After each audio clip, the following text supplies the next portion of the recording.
Good evening, students. Please check. Am I audible? Am I visible? Now please check. Yes, Aditya. Rabia. Yes. Okay. चलो. उत्कर्ष.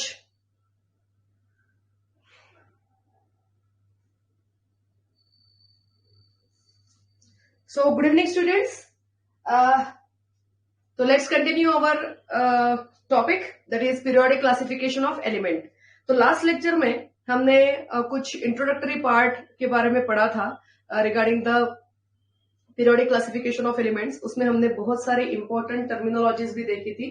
बहुत सारे important concept हमने पढ़े थे last lecture में कि एटॉमिक नंबर क्या होता है, एटॉमिक मास नंबर क्या होता है, then what is the element, what are the different properties of element. Okay, क्योंकि before going through this chapter, all these points are very very important. You should know what is the meaning of element. You should know why there is a need for classification.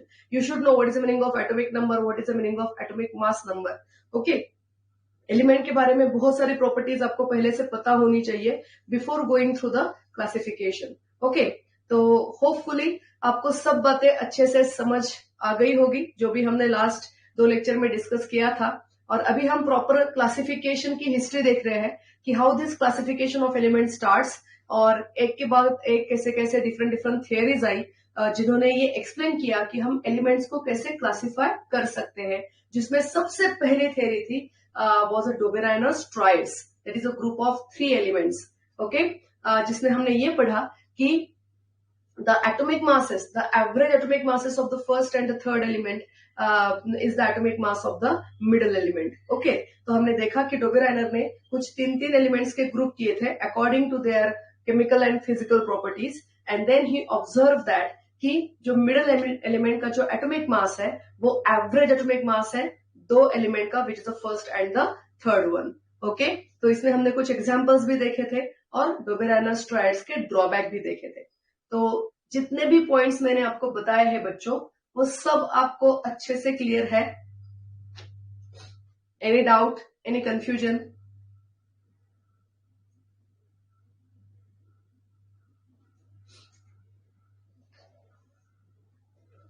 Yes, चलो very good.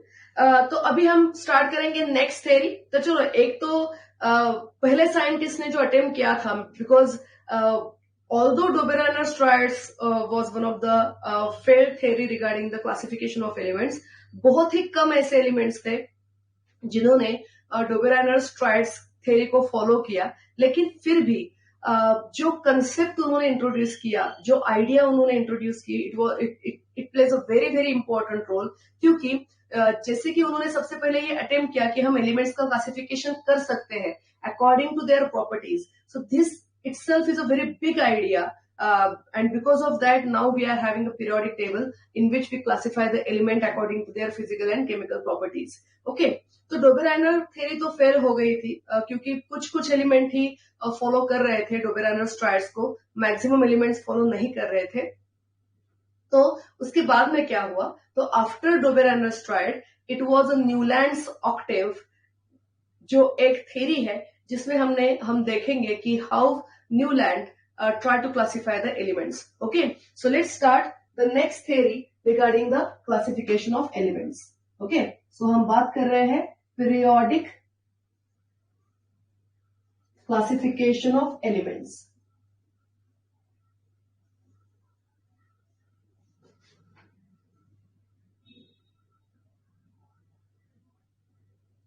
Periodic classification of elements. Okay, और इसमें हमने पहले देखी थी theory डोबेराइनर्स triads की. अभी जो दूसरी थ्योरी हम देखने वाले हैं, इट वाज न्यूलैंड्स ऑक्टेव.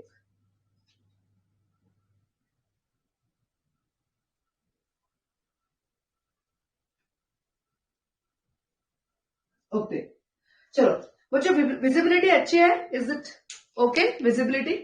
मुझे बताओ, ये ज्यादा इफेक्टिव है या ये ज्यादा इफेक्टिव है?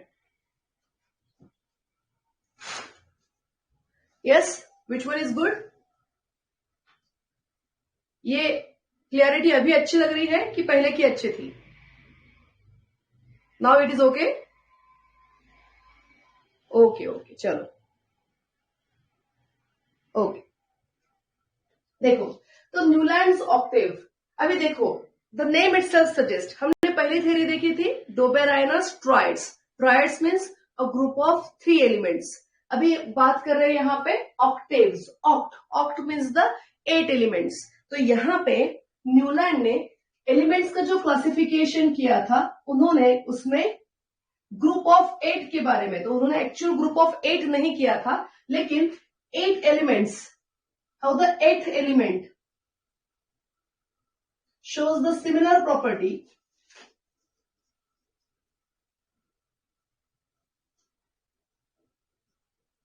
of the first, of its respective first element. Okay, now this is the concept behind it. यहां पे ग्रुप ऑफ 8 नहीं था, लेकिन यहां पे ये बताया गया था कि अगर आप एलिमेंट्स को एटॉमिक मासेस से क्लासिफाई करें, चलो हम पहले एलिमेंट्स को उससे एटॉमिक मासेस से क्लासिफाई कर लेते हैं। तो according to the Newlands octave theory, how we can arrange the element according to their atomic masses, increasing atomic masses. तो सबसे पहले मैं लिखूंगी हाइड्रोजन, ओके। उसके बाद में आता है हेलियम बच्चों।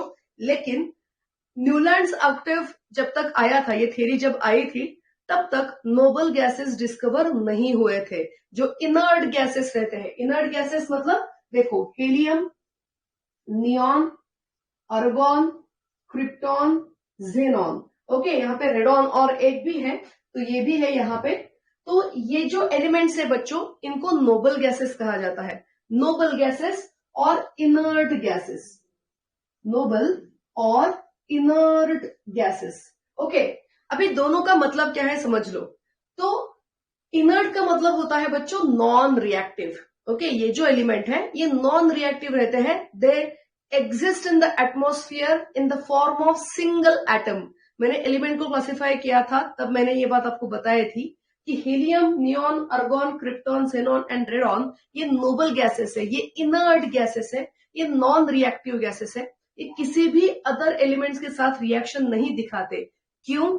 क्योंकि इनके पास में उनका, ओके, अभी बहुत ज्यादा डिटेल में नहीं जाएंगे, मैं एक सिंपल से लैंग्वेज में आपको बताऊंगी।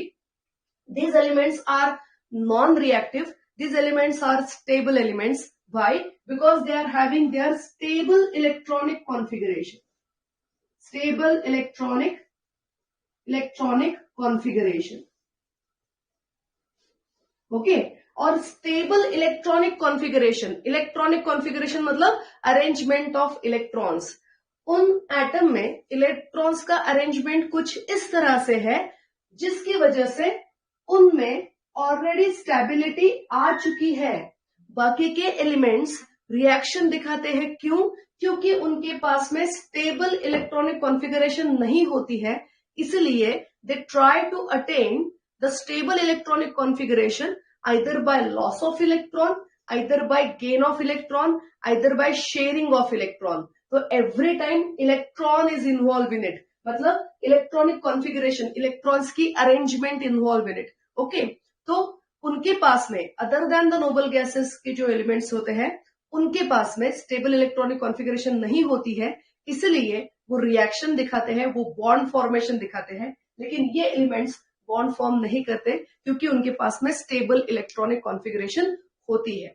Now this point is clear to all of you, okay. तो ये जो नोबल गैसेस थे बच्चों, ये नोबल गैसेस न्यूलैंड्स के थ्योरी के वक्त डिस्कवर्ड नहीं हुए थे, इसलिए कहीं पे भी आपको न्यूलैंड्स के क्लासिफिकेशन में नोबल गैसेस नहीं दिखेंगे, okay. Is this clear to all of you?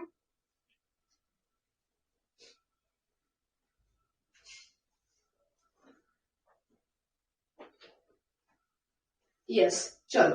तो अभी बात करेंगे न्यूलैंड्स के ऑक्टेव रूल के बारे में और ऑक्टेव थ्योरी के बारे में। तो न्यूलैंड ने क्या किया बच्चों, जब ये आइडिया उनके सामने आया, जब उन्होंने डोबेराइनस की थ्योरी पढ़ी और जब उनको लगा कि अरे चलो एलिमेंट्स को भी हम क्लासिफाई कर सकते हैं, तो न्यूलैंड्स में भी न्यूलैंड्स ये जो साइंटिस्ट है, उन्होंने भी बहुत सारे एलिमेंट लिए, उनका उन्होंने स्टडी किया। सबसे पहले उनको उन एलिमेंट्स को न्यूलैंड्स ने according to the atomic masses क्या कर दिया, अरेंज कर दिया। तो यहां मैं पहले एलिमेंट्स लिख लेती हूँ। तो हाइड्रोजन है, दूसरा हेलियम है लेकिन डिस्कवर नहीं हुआ था, फिर आता है लिथियम, फिर आता है बेरिलियम, फिर आता है बोरॉन, फिर कार्बन, नाइट्रोजन, ऑक्सीजन, फ्लोरीन, फिर आता है नियॉन, लेकिन नियॉन डिस्कवर्ड नहीं हुआ था, फिर फ्लोरीन के बाद में नियॉन, नियॉन के बाद में आता है फिर से सोडियम। ओके, तो यहाँ पे आएगा सोडियम, सोडियम आएगा यहाँ पे। ओके, उसके बाद में मैग्नीशियम, फ्लोरीन को मैं यहां पे लिख देती हूँ बच्चों,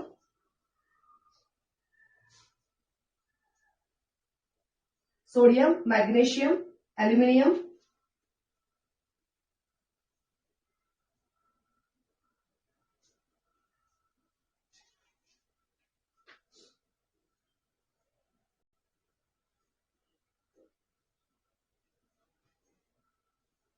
ओके।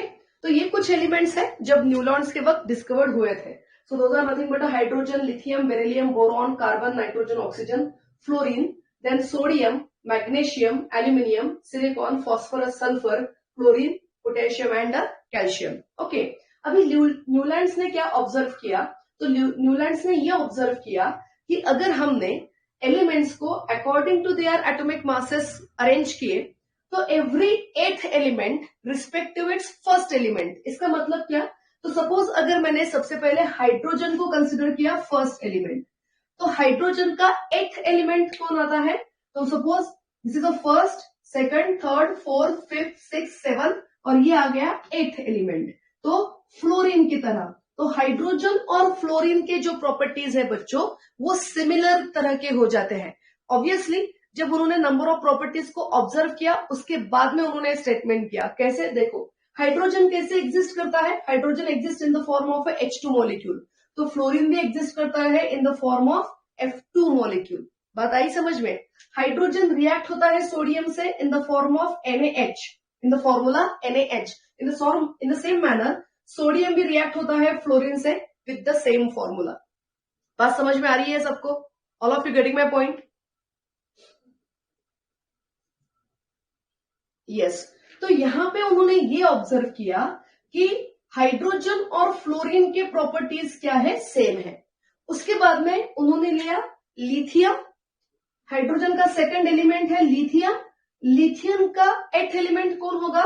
तो 1 2 3 4 5 6, 1 2 3 4 5 6 7 और ये आ गया एथ एलिमेंट, तो ये आ गया सोडियम। ओके, तो इस तरह से लिथियम का जो एथ एलिमेंट आएगा उसकी और उसकी प्रॉपर्टी सेम होगी। कैसे? देखो, लिथियम हाइड्रोजन के साथ में रिएक्ट होता है, फॉर्म करता है LiH, सोडियम भी हाइड्रोजन के साथ में रिएक्ट होकर फॉर्म करता है NaH। ओके, लिथियम ऑक्सीजन के साथ में रिएक्ट होता है विद द फॉर्मूला Li2O और सोडियम भी ऑक्सीजन के साथ में रिएक्ट होता है with the formula Na2O। Okay, तो इस तरह से उनके नंबर ऑफ जो केमिकल प्रॉपर्टीज थी वो सिमिलर आ रही थी।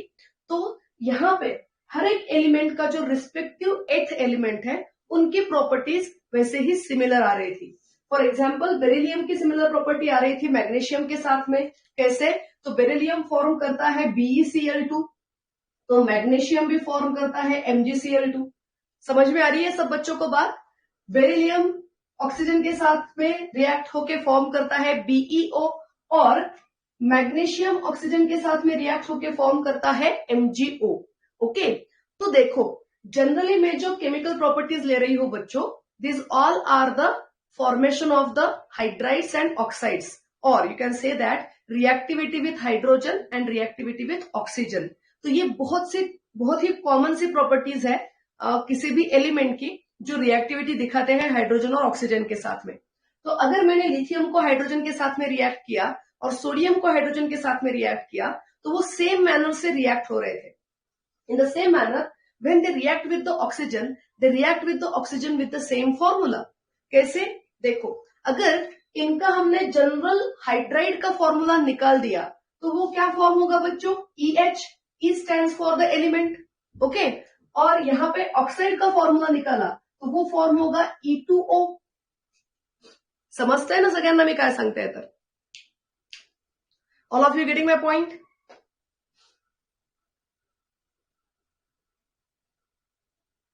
हाँ, तो वो बातें तो आगे जाके समझ में आएगी ना आदित्य। वैलेंसीज वगैरह यहां पे उन्होंने डिस्कस नहीं की थी, हम यहां पे देख रहे थे how the Newlands classify the elements depending on what, and obviously उनके वैलेंसीज सेम है, इसलिए वही तो प्रॉपर्टी सेम दिखा रहे हैं।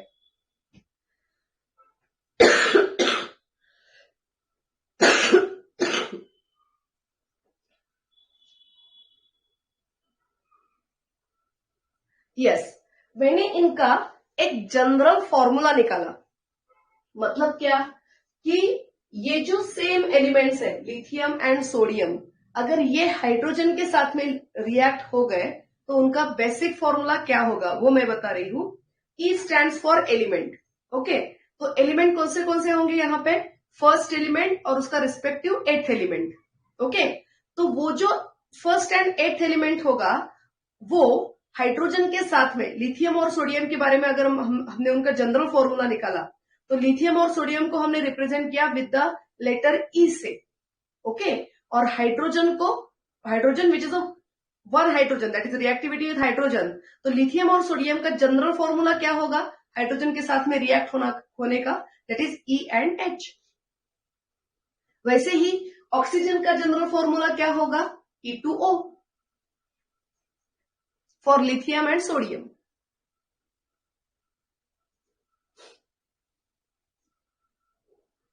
ओके, कळालं का सगळ्यांना? यस, तो इसी तरह अगर मैंने आपको पूछा कि बेरिलियम और मैग्नीशियम का क्लोरीन के साथ में रिएक्ट, अगर उन्होंने रिएक्टिविटी दिखाई तो उनका जनरल फॉर्मूला क्या होगा, तो आप क्या बोलोगे, ECl2। समझ में आ रही है बात? हाँ, और उनका ऑक्सीजन का जनरल फॉर्मूला क्या होगा फिर, EO। तो दोनों भी सेम जनरल फॉर्मूला फॉलो कर रहे हैं, इसका मतलब दोनों के भी जो केमिकल प्रॉपर्टीज है वो ऑलमोस्ट सेम है। किनकी, बेरिलियम और मैग्नीशियम की केमिकल प्रॉपर्टीज सेम है और लिथियम और सोडियम की भी केमिकल प्रॉपर्टीज सेम है। इसका मतलब क्या है बच्चों कि जब न्यूलैंड्स ने ये ऑब्जर्व किया कि जब हम उनको एटॉमिक मासेस की तरह अरेंज कर रहे हैं तो every eighth element shows the similar property of its respective first element, or vice versa, first element shows the similar properties of its respective eighth element। okay, और इसीलिए इसे कहा गया न्यूलैंड्स ऑक्टेव। समझ में आई बच्चों बात? और इसी तरह सब जो एलिमेंट यहाँ पे अरेंज हुए हैं, जैसे बोरॉन की सिमिलर प्रॉपर्टीज होगी एल्यूमिनियम के साथ में, क्योंकि बोरॉन का एथ एलिमेंट आएगा एल्यूमिनियम, कार्बन का एथ एलिमेंट आएगा सिलिकॉन, फिर नाइट्रोजन का एथ एलिमेंट आएगा फॉस्फोरस और ऑक्सीजन का एथ एलिमेंट आएगा सल्फर, जिनकी प्रॉपर्टीज जो है वो ऑलमोस्ट सेम है। क्लियर है बच्चों बात? ओके, तो ये सब बातें न्यूलैंड ने हमें बताई थी, बेसिकली पीरियोडिसिटी। चलो अभी हम हमारे जो चैप्टर का नाम है उसमें से पहले वर्ड पे आएंगे, दैट इज पीरियोडिक। तो जैसे मैंने आपको मीनिंग बताया था, पीरियोडिक मतलब क्या कि after same interval. No no no no, not now.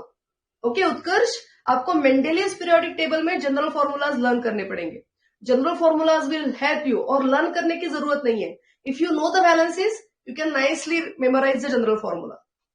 ठीक है, अभी यहां नहीं, लेकिन मेंडेलियस में आपको पता होने चाहिए जनरल फॉर्मूलेज क्या क्या है। ओके चलो, तो इस तरह से न्यूलैंड ने सबसे पहले हमें जो एलिमेंट्स की प्रॉपर्टी है वो इंट्रोड्यूस की थी, that is periodicity, periodic properties of element.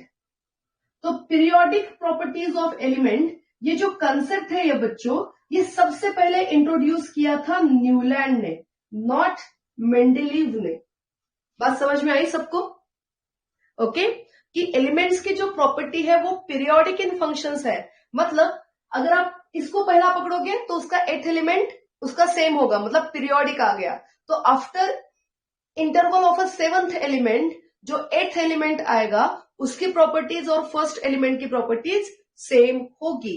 इसका मतलब the properties of the elements, the chemical and physical properties of the element are periodic in nature. इसका मतलब क्या, after certain intervals of the atomic masses उनकी properties क्या होती है, repeat होती है और सिमिलैरिटी आती है प्रॉपर्टीज में।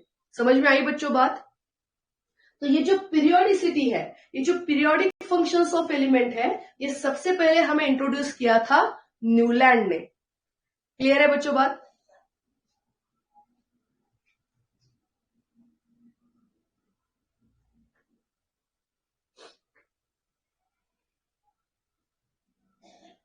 No no no, we are not still following it, क्योंकि अभी उसके ड्रॉबैक तो आने हैं ना। हाँ, लेकिन न्यूलैंड को हम क्या क्रेडिट देंगे? डोबेराइनर्स की थियरी फेयर हो गई, लेकिन डोबेराइनर को क्या क्रेडिट देंगे कि चलो उन्होंने एटलीस्ट ये आइडिया तो इंट्रोड्यूस किया कि हम एलिमेंट्स को क्लासिफाई कर सकते हैं। उसकी वजह से ये कंसेप्ट आगे जाके डेवलप हुआ और आज हम पीरियोडिक टेबल हमारे पास में है, which help us to classify the element, which help us to memorise the element very easily.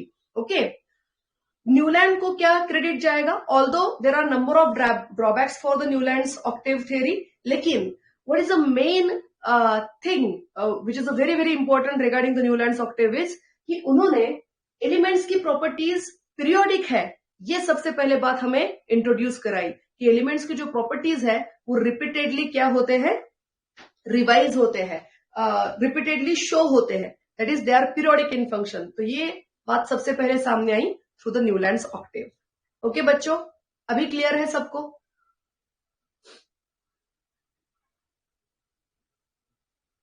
Okay, चलो, तो इस तरह से जब न्यूलैंड्स ने एलिमेंट्स को क्लासिफाई करने की कोशिश की तो तब 56 एलिमेंट्स ऑलरेडी नोन थे, लेकिन एक ड्रॉबैक आ गया न्यूलैंड्स थ्योरी को, वो ये कि ओनली टिल कैल्शियम, ये जो एलिमेंट है कैल्शियम, वही तक, excuse me,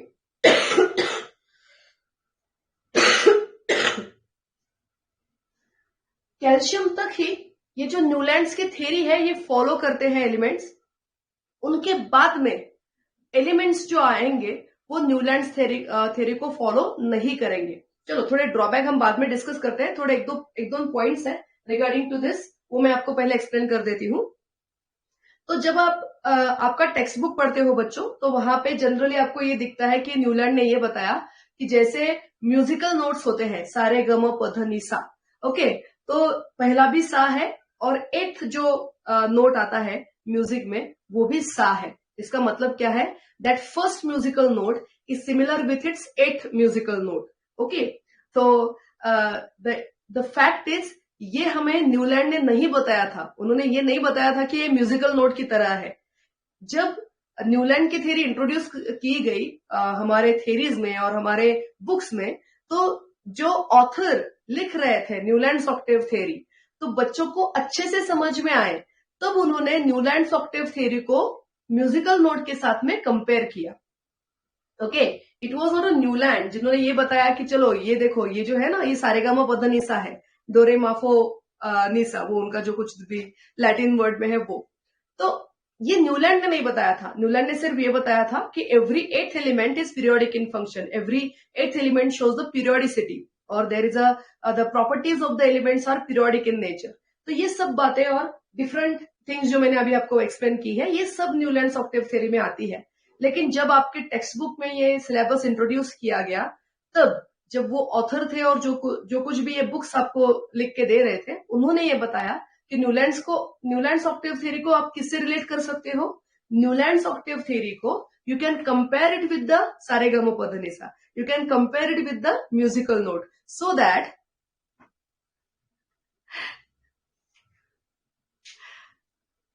no how foolish, foolish का तो कोई बात नहीं है ना दरिया। हाँ, अगर कोई इंटरेस्टेड रहता म्यूजिक में तब तो वो बता सकते थे कि चलो म्यूजिकल नोट में भी ये आएगा। तो ऑब्वियसली जब हम आपको कुछ एक्सप्लेन करते हैं तो हम भी सोचते हैं कि ऐसे कुछ डे टू डे लाइफ की एग्जाम्पल लेंगे बच्चों को बताने के लिए कि जिससे बच्चे अच्छे से समझ सके ये जो थ्योरी है, कि जो कंसेप्ट है, तो ये अच्छे से समझ सके। इसलिए हमारा ऐसा इंटेंशन रहता है, किसी का भी, टीचर का और ऑथर का, कि जब बच्चे कुछ भी पढ़े तो वो इजीली ग्रास्प करे, उनको वो थ्योरी अच्छे से समझ में आए। इसलिए डे टू डे लाइफ में के एग्जाम्पल्स हम देते हैं। वैसे ही ये है कि जब न्यूलैंड्स ऑक्टेव थियरी एक्सप्लेन की गई टेक्स्ट बुक्स में, तो उन्होंने न्यूलैंड्स ऑक्टेव थियरी को कंपेयर किया म्यूजिकल नोट्स के साथ में। ओके, तो म्यूजिकल नोट में भी वैसे ही होता है जैसे 8th म्यूजिकल नोट ये फर्स्ट म्यूजिकल नोट से सिमिलर होता है। तो बच्चों को आइडिया आ जाती है, ओके वो थोड़ा रिलेट करके याद रखते हैं म्यूजिकल नोट की तरह। Okay, what was the Newlands octave theory, it like a musical note, तो every 8th element shows the similar properties of the first one, like that. Okay, चलो समझ में आया सबको?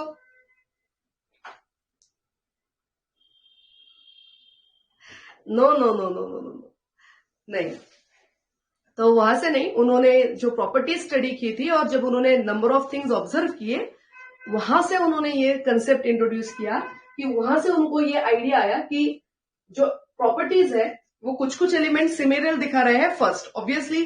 जैसे उन्होंने एलिमेंट्स को अरेंज किया according to the atomic masses, जैसे हमने यहाँ पे पहले अरेंज किया। पहले उन्होंने हाइड्रोजन की प्रॉपर्टी स्टडी कर ली, फिर लिथियम के, बेरिलियम के, एक एक एलिमेंट्स के वो प्रॉपर्टी स्टडी करते गए। तो जब उन्होंने हाइड्रोजन के बाद में फ्लोरीन को लिया, तो उन्हें लगा अरे ये तो कुछ सिमिलर प्रॉपर्टीज आ रही है। तो उन्होंने देखा अरे ये तो सिमिलर प्रॉपर्टीज आ रही है हाइड्रोजन के साथ में। ओके, फिर उन्होंने जब सोडियम लिया, तो सोडियम के उन्होंने ये जो केमिकल प्रॉपर्टीज देखी कि how sodium reacts with the hydrogen, how sodium reacts with the oxygen, तो उन्होंने उनका ये फॉर्मूला निकाला। सोडियम इस तरह से हाइड्रोजन के साथ में रिएक्ट होता है, सोडियम इस तरह से ऑक्सीजन के साथ में रिएक्ट होता है। और जब उन्होंने वो फॉर्मूलेज लिखे, तो उन्हें लगा अरे ये तो कुछ सिमिलर आ रहे हैं किसी के साथ में, ये हमने प्रीवियसली देखा है। तो उन्होंने जब चेक किया तो लगा अरे ये तो लिथियम की जैसे है। इसीलिए सो लाइक दैट जब वो स्टडी कर रहे थे, तो उनको ये रियलाइज हुआ कि एलिमेंट्स जो है, जो नेक्स्ट एलिमेंट आ रहे हैं, वो कुछ प्रीवियस एलिमेंट्स की तरह प्रॉपर्टीज दिखा रहे हैं। Is it clear to all of you?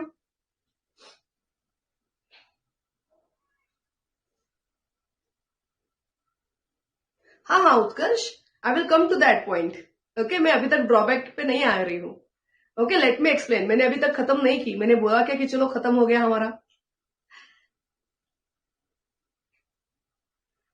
I am still explaining you the Newlands octave theory. Yes, चलो तो यहां तक सब बातें क्लियर है बच्चों? ओके, चलो अब बात करते हैं कैल्शियम के बाद में।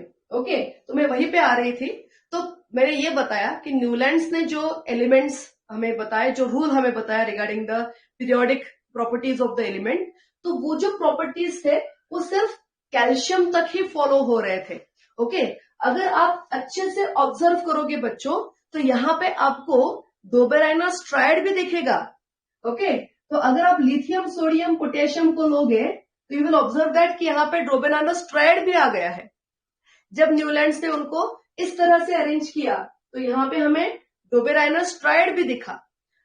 तो ये सब प्रॉपर्टी कैल्शियम तक परफेक्टली फॉलो हो रही थी, जो हमें न्यूलैंड बताना चाह रहे थे कि सोडियम के बाद में अगर आपने पोटेशियम लिया, तो सोडियम और पोटेशियम की प्रॉपर्टी सेम आ रही थी। मैग्नीशियम के बाद में हमने अगर कैल्शियम लिया, तो उनके प्रॉपर्टी सेम आ रही थी। लेकिन न्यूलैंड्स ने जब ये सब एलिमेंट्स क्लासिफाई किए थे बच्चों, तो ऑलमोस्ट 56 एलिमेंट्स वेयर नोन। और न्यूलैंड्स ये चाहते थे कि ये सब के सब एलिमेंट्स को वो इसी ही तरह से अरेंज करें। ओके, तो उन्होंने एक टेबल बनाया जिसमें ये पूरे के पूरे एलिमेंट्स जब जो डिस्कवर्ड हो चुके थे न्यूलैंड्स के ऑक्टेव थ्योरी तक, तो उन्होंने एक उसका चार्ट बनाया और वो कुछ इस तरह से दिखता था।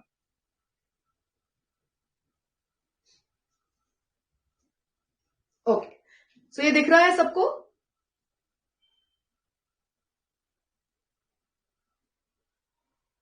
ये दिख रहा है सबको? और आपके सामने टेक्स्ट बुक होंगे ही। Is it visible to all of you? हाँ, तो जब उन्होंने सब नॉन एलिमेंट्स को क्लासिफाई करने की कोशिश की, तो ये क्लासिफाई होने के बाद में ये बात सामने आई कि ये जो ऑक्टेव थ्योरी है वो सिर्फ कैल्शियम तक ही फॉलो हो रही थी। Okay, so where is calcium? Yes, तो यहां तक ही फॉलो हो रही थी। कैल्शियम के बाद में ये थ्योरी कुछ कुछ फॉलो नहीं हो रही थी। Okay, this is the first drawback for the Newlands octave theory. What was the second drawback? अभी ये क्लासिफाई करने के लिए, मतलब जैसे मैंने आपको बताया कि न्यूलैंड ये चाहते थे कि सब के सब एलिमेंट्स को वो अकॉर्डिंग टू दिस क्लासिफिकेशन ही क्लासिफाई करे। तो उसमें उन्होंने कुछ एडजस्टमेंट किए। तो उन्होंने क्या एडजस्टमेंट किए? तो उन्होंने कोबाल्ट और निकेल को एक ही ग्रुप में डाल दिया, मतलब एक ही बॉक्स में डाल दिया, एक ही जगह पे डाल दिया, which is below the chlorine. Okay, और कोबाल्ट और निकेल तो मेटल है, वो क्लोरीन, और chlorine is a non metal, chlorine और ये जो ब्रोमीन है ये दोनों तो नॉन मेटल है, तो वो उनके ग्रुप में आ गया। तो this one is the first drawback for the Newlands Octave. पहला तो ये था कि कैल्शियम तक ही फॉलो हो रहा था। दूसरा ड्रॉबैक ये था कि ये जो कुछ एलिमेंट्स थे वो उन्होंने रॉन्गली प्लेस्ड कर दिए थे। ओके, जो यहाँ पे नहीं होने चाहिए थे, लेकिन फिर भी उन्होंने उनको यहीं पे प्लेस कर दिया था। तीसरा ड्रॉबैक ये था कि जिनके प्रॉपर्टीज सिमिलर आ रही थी, फॉर एग्जाम्पल आयरन और कोबाल्ट और निकेल के प्रॉपर्टीज सेम थी, लेकिन आयरन चला गया था ऑक्सीजन के नीचे, ऑक्सीजन सल्फर के ग्रुप में, और ये कोबाल्ट और निकेल आ रहा था क्लोरीन और ब्रोमीन के पास में। ओके, तो इस तरह से नंबर ऑफ ड्रॉबैक्स जो है वो न्यूलैंड्स ऑक्टेव थ्योरी में हमें दिखे। कुछ ही एलिमेंट्स, जैसे डोबेराइनस ट्रायड्स में हमने देखा कि कुछ 9-10 ही एलिमेंट्स वो ट्रायड की थ्योरी फॉलो कर रहे थे, वैसे यहाँ पे सिर्फ एटॉमिक नंबर 20 तक ही एलिमेंट्स न्यूलैंड्स ऑक्टेव का क्लासिफिकेशन फॉलो कर रहे थे। उसके बाद में ये थ्योरी फेल हो रही थी। बहुत से ऐसे एलिमेंट्स थे जो न्यूलैंड्स ने रॉन्गली क्लासिफाई कर दिए थे, जिनकी प्रॉपर्टीज सिमिलर थी वो अलग अलग हो गए थे, और जिनकी प्रॉपर्टीज डिफरेंट थी वो एक ही वन बाय वन, मतलब एक के बाद में एक आ रहे थे। ओके, वैसे ही कोबाल्ट और निकेल को उन्होंने एक ही जगह पे प्लस कर दिया था, although they are having the different atomic masses. Okay, उसके बाद में जो फर्दर डिस्कवर्ड हुए नोबल गैसेस, तो नोबल गैसेस के लिए न्यूलैंड्स ऑक्टेव में कहीं पे भी जगह नहीं थी। ओके, जब नोबल गैसेस डिस्कवर्ड हुए, सबसे पहले डिस्कवर हुआ था अर्गॉन, तो अर्गॉन को कहां पे प्लेस किए करें? अगर न्यूलैंड्स ऑक्टेव थ्योरी हम फॉलो करते थे, तो अगर अर्गॉन डिस्कवर्ड हो गया था, तो उस अर्गॉन को हम कहां पे प्लेस करते थे न्यूलैंड्स ऑक्टेव थ्योरी में? तो उसका कुछ भी प्रेडिक्शंस न्यूलैंड ने नहीं दिया था। तो ये कुछ ड्रॉबैक्स थे न्यूलैंड ऑक्टेव थ्योरी को। ओके, लेकिन what is a very very first and important point for Newlands octave theory is that कि उन्होंने पीरियोडिसिटी जो है, पीरियोडिक नेचर ऑफ जो एलिमेंट है, वो सबसे पहले हमें इंट्रोड्यूस किया था। इज इट क्लियर बच्चों? सबको समझ में आया अच्छे से? यस उत्कर्ष, तुझे सगळे पॉइंट क्लिअर झाले आता? Now check it out your textbook. कुठला पॉइंट एक्सप्लेन करायचा राहिलाय का रिगार्डिंग न्यूलैंड्स ऑक्टेव थ्योरी? एवढेच पॉइंट्स आहेत, याच्यापेक्षा जास्त कुठलेच पॉइंट नाहीये न्यूलैंड्स ऑक्टेव थ्योरी मध्ये. ओके,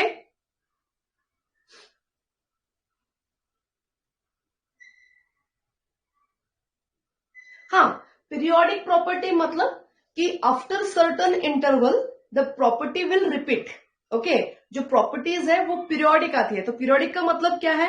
पीरियोडिक मतलब after certain intervals there will be repetition of the things. जैसे मैंने आपको बताया था कि आपके स्कूल्स में पीरियड्स होते हैं, तो आफ्टर एवरी 45 मिनट्स आपका एक नया पीरियड शुरू होगा. तो 45 मिनट्स के बाद में वो आपकी साइकिल चलती रहती है. After every 45 minutes you will have the next lecture. Okay, so in the same manner यहाँ पे every eighth element shows the properties of the first. ये eighth element हो गया इसका, जो उसके first element की तरह properties दिखाएगा.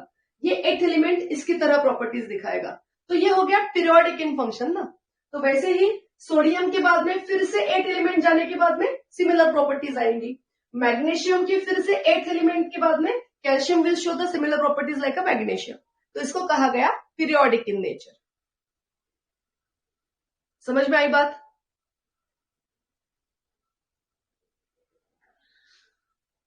दरिया, पीरियोडिक प्रॉपर्टीज, ये पॉइंट आपका सेम हो, क्लियर हो गया? चला, सगळ्यांना समजलाय का? Any doubt, any confusion? Okay, चलो डन. ना coming on the very very important theory regarding the periodic classification of element. ये इतना ही है न्यूलैंड्स में. आपको बहुत ज्यादा क्वेश्चंस नहीं आते हैं इस पे. हार्डली 1 to 2 मार्क्स का क्वेश्चन आपको पूछा जाता है कि what is the Newlands octave theory. 2 marks के लिए आएंगे मैक्स टू मैक्स. वैसे ही डोबेराइनस ट्रायड थ्योरी, वो भी आपको आएगा मैक्स टू मैक्स 2 मार्क्स के लिए. अगर एमसीक्यू रहा तो दे माइट आस्क की identify the 3 elements of 3 group of elements which follow the Dobereiner's triads. ये कुछ ऐसे क्वेश्चंस आ सकते हैं। नहीं तो कि लिथियम है, सोडियम है, पोटेशियम है, इनके रिस्पेक्ट इनका लिथियम का एटॉमिक नंबर ये है, पोटेशियम का एटॉमिक नंबर ये है, तो सोडियम का एटॉमिक नंबर क्या होगा। तो ये कुछ इस तरह के एमसीक्यूज आएंगे। और न्यूलैंड्स ऑक्टेव पे भी आपको क्वेश्चन पूछे जाएंगे कि identify the elements which follows the Newlands octave theory. तो उसमें पेयर कौन कौन होते हैं? Hydrogen fluorine, lithium sodium, beryllium magnesium, boron aluminium, carbon silicon, nitrogen phosphorus. तो इसमें से कोई भी पेयर आपको वो पूछ सकते हैं। क्लियर है बच्चों बात? एंड हाँ, very very important point, Doberanus triad theory and Newland's octave theory, both the theories are based on atomic masses. उन्होंने एलिमेंट्स को अरेंज किया according to the increasing atomic masses, क्योंकि सबसे पहले साइंटिस्ट ये सोचते थे कि atomic mass is the fundamental property of the element. Fundamental property मतलब बेसिक प्रॉपर्टी। किसी भी एटम की बेसिक मतलब इंपॉर्टेंट प्रॉपर्टी जो रहती है वो एटॉमिक मास होनी चाहिए रिगार्डिंग द एटम, ऐसे पहले साइंटिस्ट बिलीव करते थे। तो इसीलिए यहाँ पे जब कभी भी उन्होंने एलिमेंट्स को अरेंज किया तो they arrange the elements according to their increasing atomic masses. Okay, clear है बच्चों ये बात?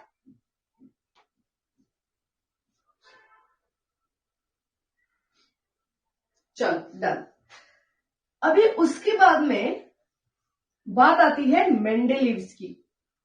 ओके, तो मेंडेलीव को हम कहते हैं फादर ऑफ पीरियोडिक टेबल। तो मेंडेलीव वो तो साइंटिस्ट जिन्होंने बहुत ही अच्छे से एलिमेंट्स को क्लासिफाई करने की कोशिश की। There are number of things, और हम कहते हैं प्लस पॉइंट, और हम ये कह सकते हैं कि एक कुछ ऐसे इंटेलेक्चुअल पॉइंट्स मेंडेलीव ने प्रपोज किए थे उनके थ्योरी में। बिकॉज ऑफ दैट आगे जाके भी जब नए नए एलिमेंट्स डिस्कवर्ड हुए तो वो एलिमेंट्स को भी जगह थी मेंडेलीव्स के पीरियोडिक टेबल में, और उन्होंने जो टेबल प्रिपेयर किया था उसमें। तो ये बहुत ही ज्यादा हम बोल सकते हैं कि ब्रिलियंट क्लासिफिकेशन था एलिमेंट्स का, और it was a very successful attempt of classifying the elements. Okay, तो चलो देखते हैं मेंडेलीव ने एलिमेंट्स को कैसे क्लासिफाई किया, उन्होंने क्या क्या प्रॉपर्टीज स्टडी की, और on the basis of that उन्होंने एलिमेंट्स को कैसे कैसे क्लासिफाई किया। चलो, so let's start the third theory, that is Mendeleev's classification of the elements. Okay, just give me a minute.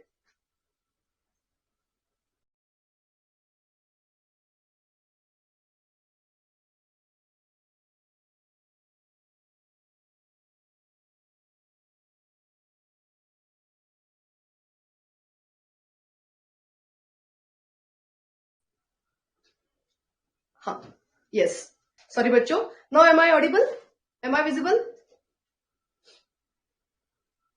Okay, चलो, so let's start the next theory, that is मेंडेलीव्स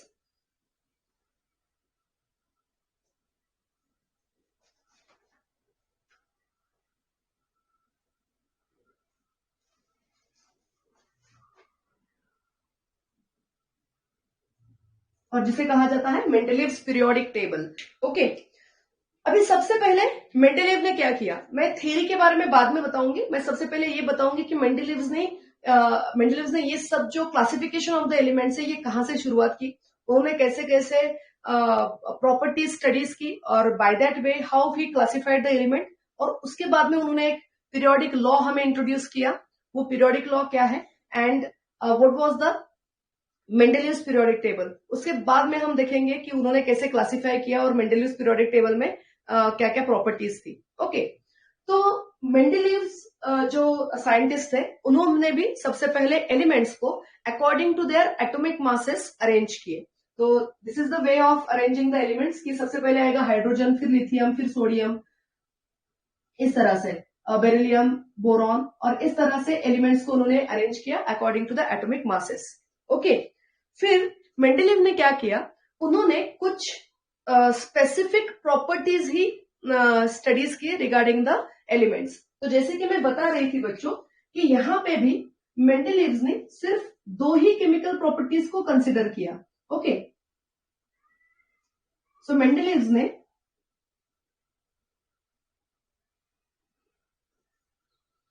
दो ही chemical properties को consider किया। एक तो पहला कि reaction with hydrogen,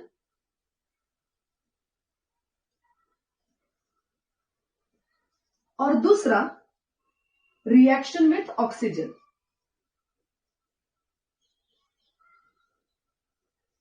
okay, तो Mendeleev ने बहुत सारे प्रॉपर्टीज कंसिडर करने के अलावा सिर्फ कुछ स्पेसिफिक प्रॉपर्टी पे ही फोकस किया, और उन्होंने regarding the chemical properties of element इसमें दो ही प्रॉपर्टीज को सिलेक्ट किया। एक तो पहली प्रॉपर्टी कि रिएक्शन विथ हाइड्रोजन, हर एक एलिमेंट हाइड्रोजन के साथ में कैसे रिएक्ट होता है, और दूसरी property that reaction with the oxygen. Okay, और उन्होंने कुछ फिजिकल प्रॉपर्टीज को भी कंसिडर किया।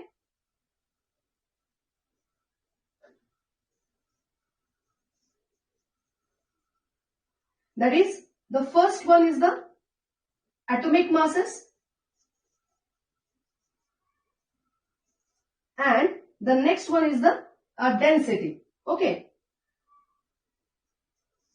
density of the element. Okay, तो इनमें फिजिकल प्रॉपर्टीज में हमें ज्यादा जाने की जरूरत नहीं है। वैसे भी एटॉमिक मासेस जो सब बच्चों को पता है कि जो एलिमेंट सबसे पहले अरेंज किए गए वो अकॉर्डिंग टू एटॉमिक मासेस ही अरेंज किए गए। What is the meaning of atomic mass? Atomic mass, it is nothing but the number of proton plus neutrons. तो जैसे जैसे उनके एटॉमिक मासेस इंक्रीज होते गए तो उन्होंने एलिमेंट्स को इंक्रीजिंग एटॉमिक मासेस की तरह अरेंज कर दिया। तो ये बात हो गई उनकी फिजिकल प्रॉपर्टीज के बारे में। दूसरी इंपॉर्टेंट प्रॉपर्टीज जो थी वो थी केमिकल प्रॉपर्टीज के बारे में। उन्होंने सबसे पहले ये बहुत ही अच्छे से ऑब्जर्व किया कि हर एक एलिमेंट हाइड्रोजन के साथ में कैसे रिएक्ट होता है और हर एक एलिमेंट ऑक्सीजन के साथ में कैसे रिएक्ट होता है, और उसके बाद में उन्होंने एलिमेंट्स को क्लासिफाई करने की शुरुआत की। तो क्या होता था बच्चों, जहां पे मेंडेलीव्स ये सब बातें स्टडी करते थे तो उनकी जो स्टडी रूम थी और लैब थी वहां पे एक बहुत बड़ी सी ऐसी वॉल थी। तो उन्होंने उस वॉल पे ही एलिमेंट्स को लिखने की शुरुआत कर दी। तो सबसे पहले उन्होंने एलिमेंट्स को इस तरह से लिख लिया और फिर वो एक के बाद एक एलिमेंट्स की प्रॉपर्टीज स्टडी करते गए। तो उन्होंने सबसे पहले देखा कि हाइड्रोजन की प्रॉपर्टीज क्या क्या है, लिथियम की प्रॉपर्टीज क्या क्या है, और उन्होंने वो प्रॉपर्टीज जो है वो नोट डाउन करते हुए आगे आगे चलते गए। फिर उन्होंने ये ऑब्जर्व किया कि कुछ कुछ एलिमेंट्स जो है वो पहले भी पता चल चुका था हमें न्यूलैंड्स ऑक्टेव थ्योरी में कि कुछ कुछ एलिमेंट्स की जो प्रॉपर्टीज है वो सिमिलर टाइप्स के आते हैं, लेकिन उन्होंने उनपे विश्वास न करते हुए खुद ने भी वो पूरे प्रॉपर्टीज अच्छे से स्टडी किए कि लिथियम के केमिकल प्रॉपर्टीज क्या क्या है। तो जैसे मैंने आपको अभी बताया कि लिथियम जब हाइड्रोजन के साथ में रिएक्ट होता है तो वो LiH with this formula, okay, वो मोनोवैलेंट होता है, वो सिर्फ एक ही हाइड्रोजन के साथ में रिएक्ट होकर LiH फॉर्मूला फॉर्म करेगा। वैसे ही NaH ये फॉर्मूला तैयार होगा। तो उन्होंने क्या किया, जिन जिन एलिमेंट्स की प्रॉपर्टीज सेम सेम है उन एलिमेंट्स को सेम कलर से वो सर्कल करते गए। तो जैसे कि लिथियम की प्रॉपर्टीज सिमिलर आ रही थी किसके साथ में, सोडियम के साथ में सिमिलर आ रही थी। तो वैसे ही जैसे मैंने अभी बताया था कि बेरिलियम जो है वो क्लोरीन के साथ में BeCl2 फॉर्म करता है, तो वो हाइड्रोजन के साथ में फॉर्म करता है BeH2, और मैग्नीशियम भी हाइड्रोजन के साथ में फॉर्म करता है MgH2। In the same manner ये ऑक्सीजन के साथ में रिएक्ट होगा BeO with this formula, magnesium भी रिएक्ट होगा MgO विद दिस फॉर्मूला। तो उन्होंने इन दोनों एलिमेंट्स को सेम कलर से नोट डाउन कर दिया।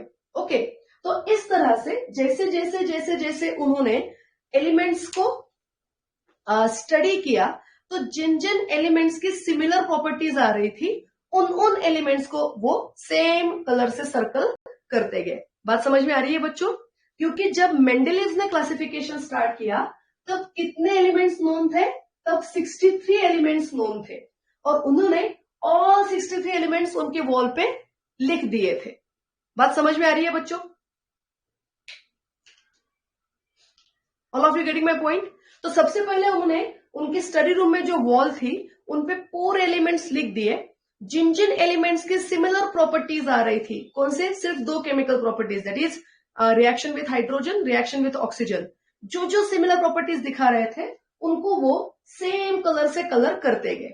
चलो, after studying all the chemical and physical properties of the element, उन्होंने क्या किया, जिन जिन एलिमेंट्स को सेम कलर से नोट किया था उनको वो एक एक ग्रुप में लाते गए। फॉर एग्जाम्पल, यहाँ पे हाइड्रोजन, लिथियम, सोडियम इनकी प्रॉपर्टीज सेम आ रही थी, तो उन्होंने क्या किया, हाइड्रोजन को उठा लिया, फिर उसके नीचे लिख दिया लिथियम को, फिर उसके नीचे लिख दिया उन्होंने किसको, सोडियम को, फिर उसके नीचे उन्होंने लिख दिया पोटेशियम को, क्योंकि इन सब की प्रॉपर्टीज सेम आ रही थी। ओके, उसके बाद में उन्होंने ले लिया किसको, यहाँ पे आएगा बेरिलियम, तो हाइड्रोजन के बाद में तो कोई नहीं आता है, यहाँ पे आता है लिथियम, के बाद में आता है बेरिलियम। ओके, तो बेरिलियम के बाद में उन्होंने लिखा मैग्नीशियम को। ओके, इसी तरह उन्होंने ये जो है boron aluminium, then carbon silicon, nitrogen phosphorus, oxygen sulphur, इन सब को वो एक के बाद एक यहाँ पे अरेंज करते गए। समझ में आई बच्चों बात?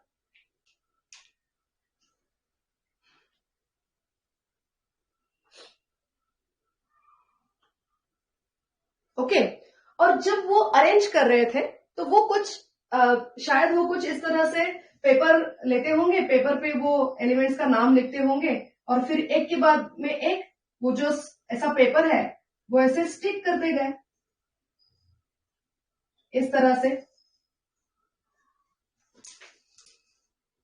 और ये सब काम वो कहां पे कर रहे थे, so this all things is doing on his study wall. Okay, तो वो जो एलिमेंट्स को एक एक पेपर पे लिख रहे थे, उनकी प्रॉपर्टीज क्या क्या है, उनकी प्रॉपर्टीज सिमिलर कैसे आती हैं, और एक के बाद एक वो जो नोट है वो स्टिक कर रहे थे।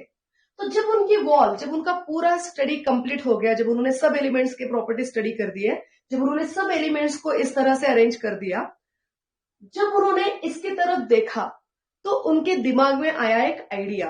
ओके, उन्होंने सब एलिमेंट्स को कुछ इसी तरह से किया अरेंज, और वहां पे सबसे पहले उन्होंने इंट्रोड्यूस किए कुछ इंपॉर्टेंट टर्म्स। उन्होंने कहा कि जब मैं एलिमेंट्स को इस हॉरिजॉन्टल वे से अरेंज कर रहा हूं तो इसे मैं कहूंगा पीरियड्स। ओके, और जब मैं एलिमेंट्स को ऐसे कुछ वर्टिकल लाइंस में अरेंज कर रहा हूं तो इसे मैं कहूंगा ग्रुप्स। समझ में आ रही है बच्चों बात? All of you getting my point?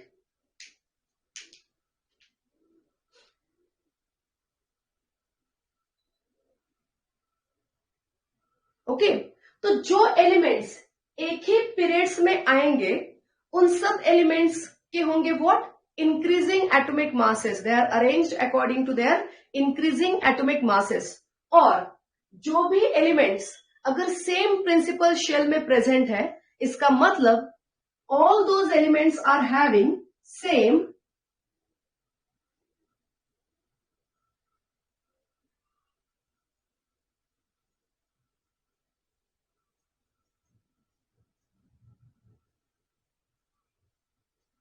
Okay, now this is very very important. ये पूरा इंपॉर्टेंट है और बेसिक है। दिस इज, अगर ये समझ में आया तो modern periodic table will be very easy for you. Okay, तो मेंडेलेव ने क्या बताया कि जब आप हॉरिजॉन्टली एलिमेंट्स को अरेंज कर रहे हो तो उनमें भी कुछ सिमिलैरिटीज है। उनमें क्या सिमिलैरिटीज है, तो जो एलिमेंट्स एक सेम लाइन में आएंगे, हॉरिजॉन्टल लाइन में आएंगे, उन सब एलिमेंट्स की क्या होंगे, आउटर मोस्ट शेल जो होगा आउटर एटम में वो सेम होगा। इसका मतलब क्या है बच्चों, तो अगर आप lithium, beryllium, boron, carbon, nitrogen इनको देखोगे तो इन सब एटम्स में सिर्फ दो ही प्रिंसिपल शेल प्रेजेंट है। प्रिंसिपल शेल मतलब पता है आपको, और दो ही ऑर्बिट्स प्रेजेंट है। इसी ऑर्बिट्स को हम कहते हैं प्रिंसिपल शेल। बात समझ में आ रही है बच्चों? हे कळतंय का सगळ्यांना?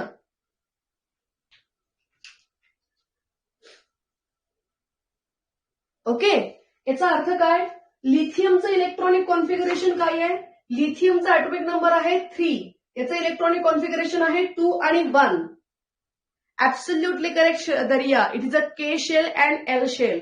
अगर आपने बोहर्स एटॉमिक मॉडल पढ़ा होगा, what was a Bohr's atomic model, तो according to the Bohr's atomic model an atom consists of nucleus and there are number of orbits present around it where the electrons are present। इसी orbit को Bohr ने कहा था, ये जो respective orbits है उनको कहा था K shell, L shell, M shell, N. Okay, that is nothing but the N which is equal to K, L, M, N, O, P और Q. कितने प्रिंसिपल शेल्स नोन है till date? We know total 7 principal shells. तो किसी भी atom के around maximum कितने orbits present होते हैं? 7. Till date we know 7 principal shells around an atom. उन्हीं प्रिंसिपल शेल्स को बोहर ने नाम दिया था KLMNOP. ओके, अगर फर्स्ट शेल है तो उसका नाम होगा K, उसका सिंबल होगा K. अगर सेकंड प्रिंसिपल शेल है, तो उसका सिंबल होगा L. अगर थर्ड प्रिंसिपल शेल है तो उसका सिंबल होगा M. इसी तरह से अगर 7th प्रिंसिपल शेल है तो उसका सिंबल होगा Q. बात समझ में आ रही है बच्चों?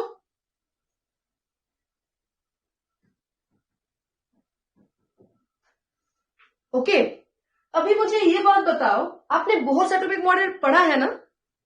You studied it in your 9th standard, correct? हाँ, तो मुझे ये बताओ कि why he called it as a KLMNOP? Why not ABCD? Why not XYZ? कोई बता पाएगा मुझे? उन्होंने ये जो सिंबल्स लिखे हैं फर्स्ट प्रिंसिपल शेल के बारे में, वो KLMNOP से ही क्यों स्टार्ट किया? ABCD से क्यों नहीं स्टार्ट किया? ऐसे क्यों नहीं लिखा ABCD EFGHIJK? पता है किसी को?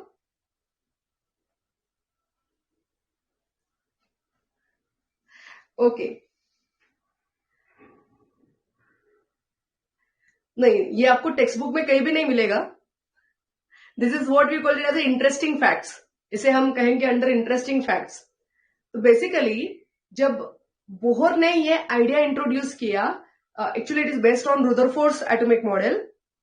तो वहां पे रुदरफोर्ड्स के लिए कुछ ड्रॉबैक्स थे, लेकिन बोहर ने उसी ड्रॉबैक को कम करते हुए एटॉमिक स्ट्रक्चर कुछ इस तरह से बताया था कि एटम के न्यूक्लियस में होते हैं प्रोटॉन्स और न्यूट्रॉन्स. इलेक्ट्रॉन्स रिवॉल्व करते हैं around the nucleus in a respective principal shells. Principal मतलब मेन शेल. ये मेन पाथ है इलेक्ट्रॉन का, जहां वहीं पे आपको इलेक्ट्रॉन्स मिलेंगे. अदर देन दोज पाथ्स आपको इलेक्ट्रॉन्स नहीं मिलेंगे अराउंड द न्यूक्लियस. मतलब आपको यहाँ पे कहीं पे भी इलेक्ट्रॉन्स नहीं मिल सकते. You will get electrons on a certain paths, और जिसे कहा जाता है एनर्जी लेवल्स.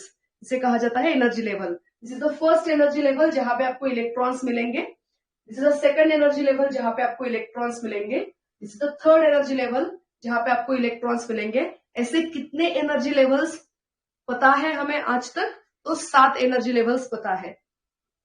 तो जब सबसे पहले बोहर ने ये आइडिया बताई थी और ये प्रूफ किया था कि इस तरह से एनर्जी लेवल्स, जिसको उन्होंने कहा था ऑर्बिट्स, ये प्रेजेंट है, तो उन्हें ये नहीं पता था कि जिसको वो पहला ऑर्बिट बता रहे हैं वही एटम का पहला ऑर्बिट है.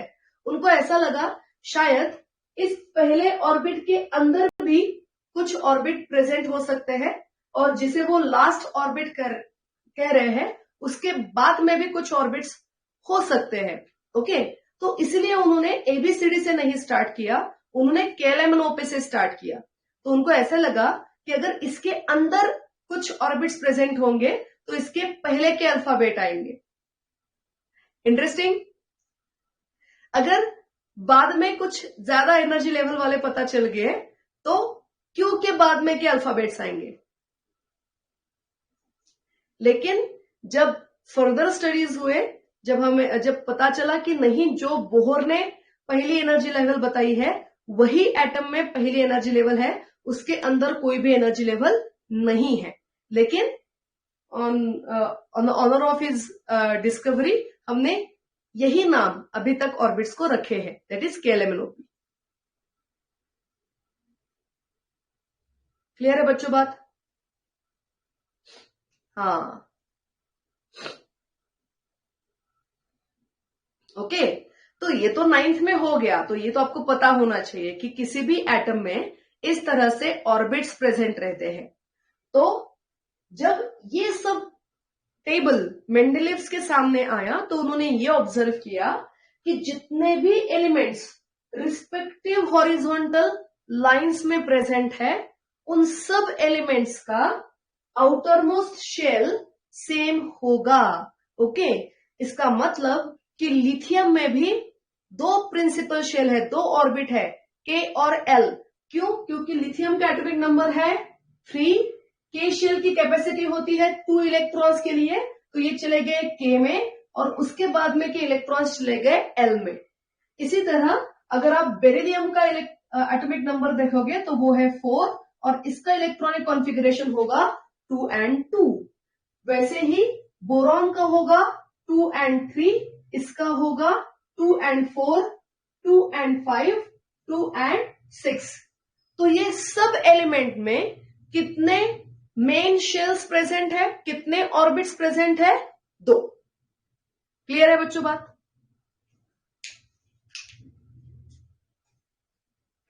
ओके, तो इसे कहा जा गया this horizontal lines are referred as periods by Mendeleev. और पीरियड्स का मतलब क्या होगा? Horizontal lines. ये हॉरिजॉन्टल लाइंस क्या रिप्रेजेंट करेंगी? तो जब कभी भी आप देखोगे कि कुछ एलिमेंट्स अगर एक ही हॉरिजॉन्टल लाइन में प्रेजेंट है, एक ही पीरियड्स में प्रेजेंट है, इसका मतलब उसमें जो मेन शेल्स होंगे, उसमें जो प्रिंसिपल शेल्स होंगे, उसमें जो नंबर ऑफ ऑर्बिट्स होंगे वो सेम होंगे। क्लियर है बच्चों बात? मैं अलग अलग वर्ड्स बता रही हूं आपको, क्योंकि कोई भी वर्ड्स अगर आपको आया टेक्स्ट बुक में तो आपका उसका मीनिंग पता होना चाहिए। ओके, किसी को हम कहेंगे ऑर्बिट्स, उसी को हम कहेंगे प्रिंसिपल शेल, उसी को हम कहेंगे मेन शेल।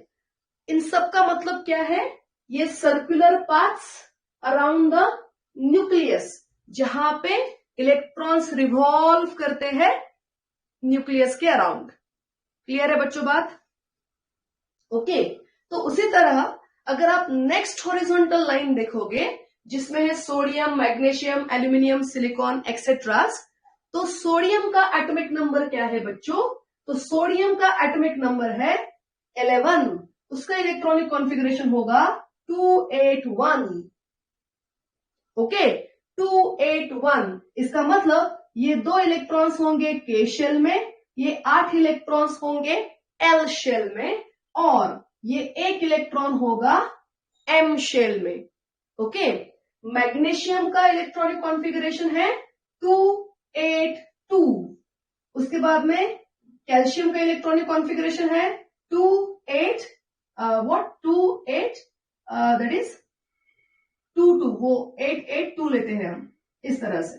समझ में आ गई बात? ओके, तो यहां पे आपको थोड़ा आगे जाके पढ़ाई करनी पड़ेगी, लेकिन यहां तक तो आपको क्लियर होना चाहिए कि they are having the same principal shells. Clear है बच्चों बात? ओके, अभी आपको ये इलेक्ट्रॉनिक कॉन्फ़िगरेशन पता है ना? How to write the electronic configuration, K11 shell में इलेक्ट्रॉन्स कैसे जाते हैं? सब बच्चों को पता है? सब दरिया, आदित्य, उत्कर्ष, सगळ्यांना व्यवस्थित माहिती आहे ना? इथे थोडा जरी डाऊट असेल ना, म्हणजे आता जेवढे मी पॉइंट सांगितलेत त्यातलं जर काही जरी कळत नसेल तर मला प्लीज विचारा. डोंट हेजिटेट की हे तर 9वीत झालंय, मग मॅडमला मी कसं सांगू मला येत नाहीये, तर असा काही विचार करू नका. जर समजलं नाही तर मला फ्रँकली विचारा. ओके, तरच पिरियडिक टेबल पुढे जाऊन छान कळेल तुम्हाला. आणि it's very very important.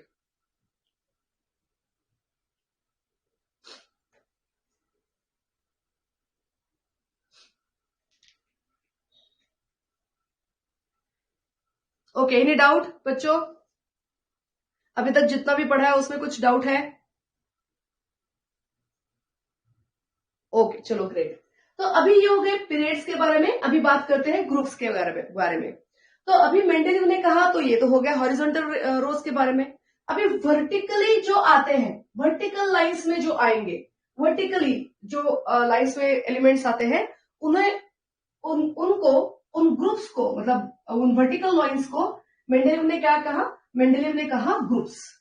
Okay, तो यहां पे उनको कैटेगराइज किया गया एज अ ग्रुप्स। तो अभी ये पीरियोडिक टेबल में जो मेंडेलियव्स का पीरियोडिक टेबल आएगा उसमें जो वर्टिकल लाइंस होंगे उस वर्टिकल लाइंस को कहा जाएगा groups. Now what is the meaning of groups? तो जो जो एलिमेंट्स सेम ग्रुप्स में आएंगे उन सब एलिमेंट्स की वैलेंसी जो है बच्चों वो होगी same. Okay, the elements present in the same groups will have the same valency. What is the meaning of valency then? What is the meaning of valency?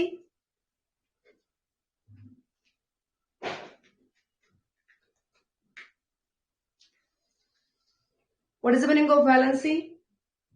Chalo quickly. Yes, absolutely correct. It is a combining capacity of the element.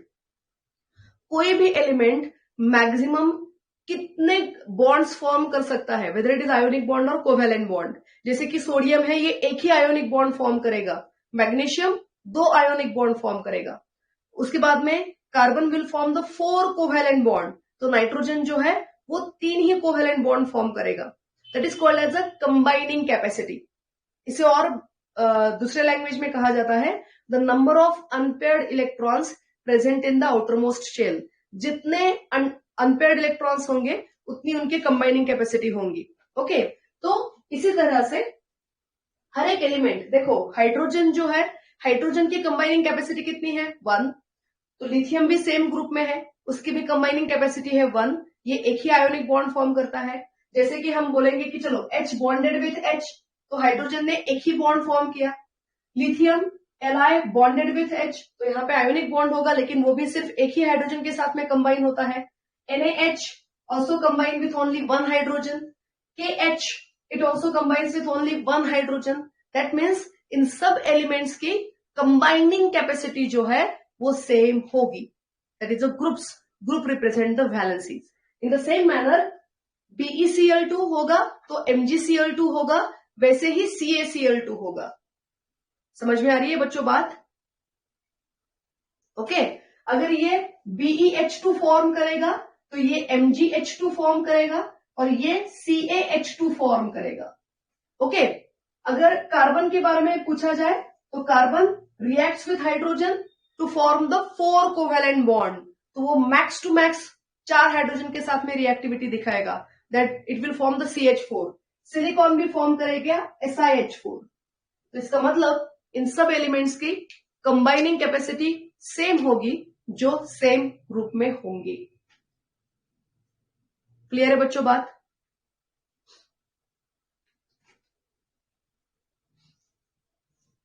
Okay, तो ये कहानी हो गई कि मेंडेलियव्स periodic table कैसे तैयार हुआ। Okay, कैसे मेंडेलिव ने हॉरिजॉन्टल लाइंस को पीरियड्स कहा और वर्टिकल लाइंस को ग्रुप कहा, उसका मीनिंग क्या क्या था, और ये जो पीरियोडिक टेबल है ये कैसे फॉर्म हुआ। तो ये सब हो गई इसके पीछे की स्टोरी। अभी नेक्स्ट लेक्चर में हम देखेंगे कि एक्चुअल मेंडेलिव्स पीरियोडिक टेबल कैसे है, उसमें और क्या क्या इंटरेस्टिंग फैक्ट्स है जो मेंडेलिव ने फॉलो किए और जिसकी वजह से उसका जो पीरियोडिक टेबल था वो बहुत ज्यादा सक्सेसफुल हो गया। Okay, so that we will see in the next lecture. For now, this is all about today's lecture.